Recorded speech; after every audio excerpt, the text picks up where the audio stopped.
Hey everyone, welcome back to the Language Arts Gallery. Today we're going to talk about writing a great literature review. Now, I've talked about the structure of the literature review and how you can approach it in previous videos, but I've gotten some requests for examples of what that funnel structure might look like. So today that's what we're going to do. We're going to go over a couple of different examples of how you can start with a broad topic and how you can funnel down to a more focused topic where you get to the gap in the literature and how your study fills that gap in the literature. So we're going to look at examples from psychology, education, business, nursing, and environmental science. So I want you to think of your literature review as a pyramid that's flipped over. It's like an upside down pyramid. And the top part, which would be the base of the pyramid, that's really wide. That's your big overarching topic. And then you're getting narrower as you get to the tip or the top of that pyramid, which is down at the bottom. And that's where you're really closing in on that niche or on that gap in the literature, and you should eventually arrive at your research question. So we're going to start with that big picture, go to a more focused view, then we're going to further focus to subtopics until we get to that gap, and then how we fill that gap. So let's look at this first example from psychology, and it's about stress and coping mechanisms. And the title of the study is Coping Mechanisms Among First-Year Nurses, a mixed method study of stress management and resilience.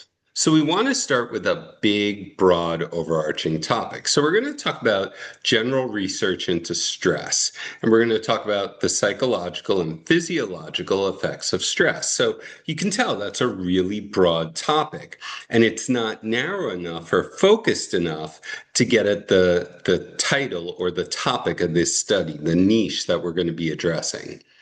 Then we're going to go to occupational stress, and we're going to talk about that across different professions. So we can see we've got stress in general. Then we're talking about stress from work. Now, we could obviously deal with other types of stress, family, financial, things of that nature. But here we're really focusing on occupational stress. Then we're going to go to healthcare stress, and we're going to talk about some of the impacts of that type of stress, the burnout that these nurses feel, and patient safety.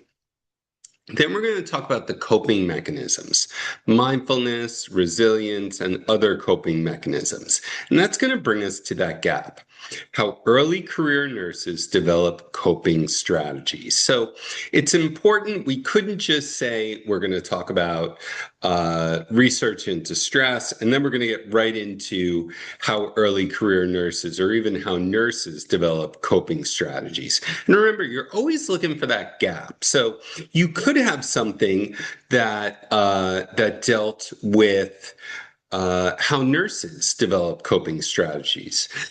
But if that's already been addressed in the literature and you want to do something novel, you don't want to simply challenge the work of a previous scholar, then you might look to focus that or narrow that further. So we're going to focus on early career nurses because that's something that's never been done.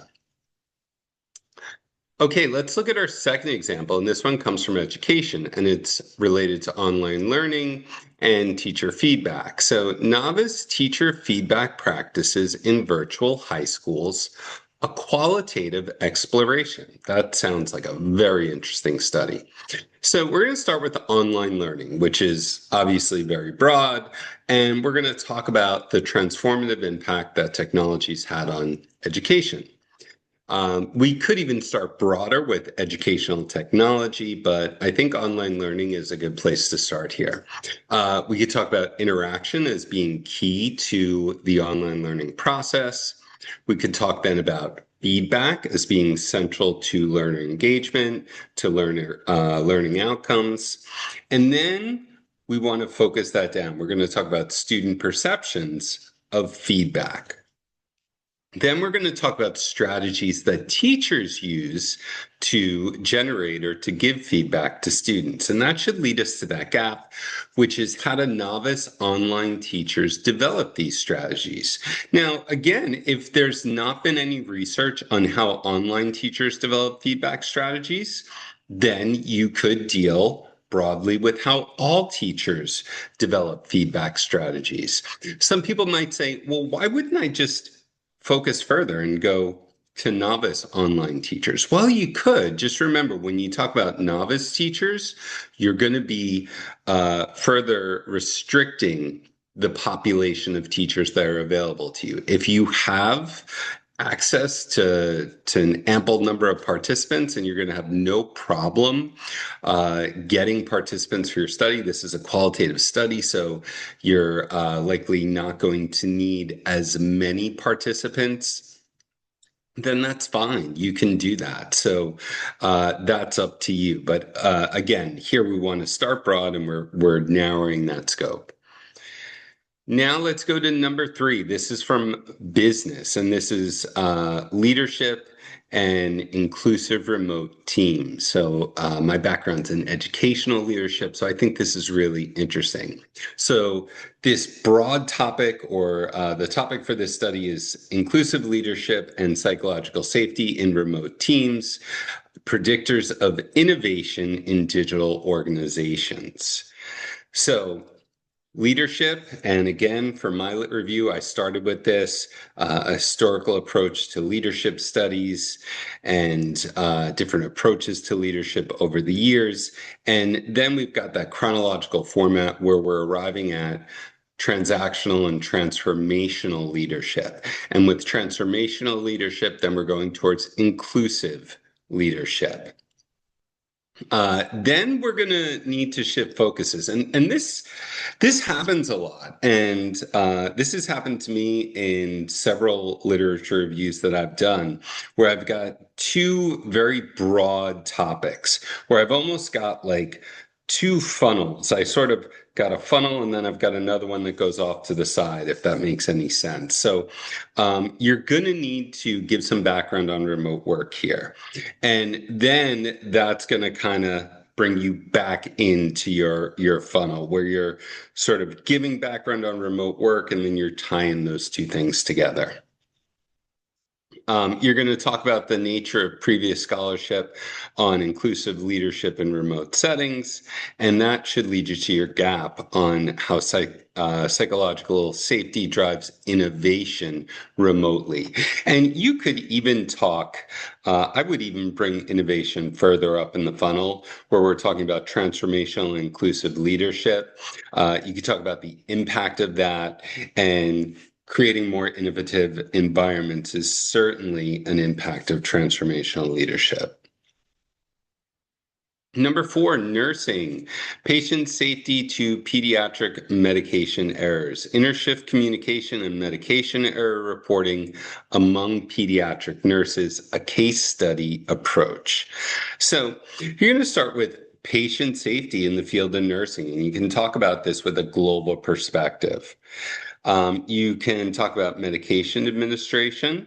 I might even start with the process of medication administration, safety protocols, and then focus on errors. So you'll be getting even narrower. And then talk about that in pediatric units, so that way you're narrowing that scope even further. You can talk, when you're talking about errors, you can talk about dosing errors in particular. Then system level errors versus communication level errors. And that should bring you to your gap with how intershift communication affects error reporting. And finally, number 5, environmental science, climate change and urban heat islands. So social vulnerability and adaptive responses to urban heat islands in low-income neighborhoods. So this is a really focused study. Climate change and its global and local effects. I would even start climate change with its global effects and then the local effects in the neighborhood or the urban environment you're dealing with. Urbanization and its influence on local climate variability. urban heat island effect and how that's drawing increasing attention in the scholarship. The lack of research on human vulnerability, and that should lead you to your gap on how low-income residents adapt to urban heat. And I would even add in some strategies that are used by people in different parts of the world or different environments to adapt to this heat and adapt to climate change. All right, so thank you so much. And I want you to know that I do read your comments and I do try to generate videos based on the questions that you have. So remember, start broad with your big picture, narrow to your subtopics or your themes. Make sure you're identifying those gaps clearly and you're positioning your study to fill that gap. Okay, so the funnel that you're going to create, it's going to improve the flow of your paper and the persuasiveness in your dissertation or thesis. All right, and please, if you haven't already, remember to like, subscribe, and comment on the video, and I will see you next time at the Language Arts Gallery.